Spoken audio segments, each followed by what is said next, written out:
so wollen, dann ist es das.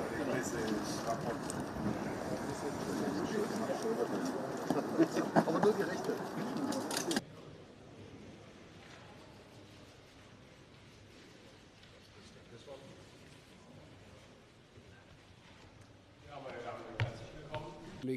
Ich gehe davon aus, dass jetzt, nachdem die Androhungen des amerikanischen Präsidenten, die Zölle noch einmal anzuheben, die Grundlagen dafür geschaffen sind, dieses Abkommen in Kraft zu setzen.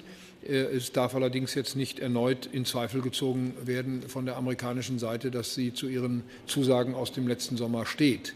Ich will daran erinnern, das sind noch 2 Kapitel offen. Wir müssen noch über Aluminium und über Stahl eine finale Vereinbarung mit den Vereinigten Staaten treffen. Aber ich habe das auch hier in Deutschland gesagt, auch der amerikanischen Regierung. Wir haben hier ein Abkommen getroffen, das zu Lasten der Europäischen Union niedrige Zölle in Europa anbietet und gleichzeitig höhere Zölle in Amerika zahlen muss. Wir sind nicht bereit, eine Verschlechterung dieser Verabredung hinzunehmen. Und deswegen zwischen unseren beiden Ländern noch einmal ein sehr herzliches Willkommen in Berlin.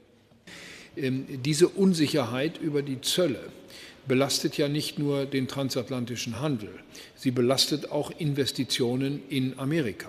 Und deswegen sollte auch die amerikanische Regierung ein Interesse daran haben, dass die Verabredungen, die wir im Sommer des letzten Jahres getroffen haben, eingehalten werden und nicht durch tägliche Ankündigungen, dass man es möglicherweise doch anders machen will, wieder belastet werden. Das schadet auch den Investitionen in Amerika.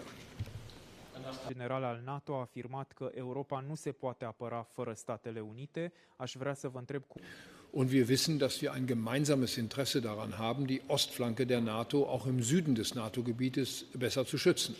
Wir sprechen sehr häufig über den nördlichen Teil der Ostflanke, aber Rumänien ist am südlichen Teil der Ostflanke der NATO ein Land, das uns alle schützt.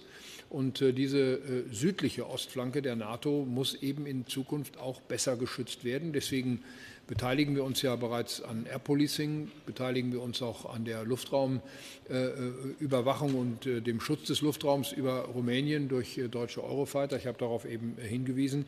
Wir wollen das fortsetzen und wir wollen auch die militärtechnologische Zusammenarbeit mit Rumänien fortsetzen, weil sie, so wie der Ministerpräsident gesagt hat, in unserem gegenseitigen Interesse liegt. Sowohl die Menschen in Moldau dürfen nicht enttäuscht werden von ihrer.